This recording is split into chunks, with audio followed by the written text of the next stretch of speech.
মামলা থাকুক বা না থাকুক, আওয়ামী লীগের সন্ত্রাসীদের দেখা মাত্রই গ্রেপ্তারের নির্দেশ দিলেন স্বরাষ্ট্র উপদেষ্টা।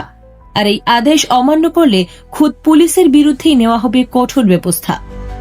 বুধবার সাংবাদিকদের সামনে লে জেনারেল অব জাহাঙ্গীর আলম চৌধুরী স্পষ্ট জানিয়ে দেন,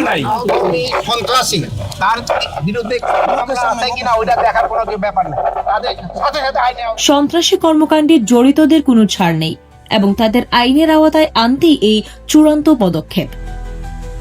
মূলত আসন্ন নির্বাচনের আগে দেশের আইন শৃঙ্খলা পরিস্থিতি স্বাভাবিক রাখতেই এই হার্ডলাইন বেছে নেওয়া হয়েছে। নির্দেশনার পরপরই টাঙ্গাইল সহ দেশের বিভিন্ন প্রান্তে সন্ত্রাস বিরোধী আইনে গ্রেপ্তার অভিযান জোরদার হয়েছে।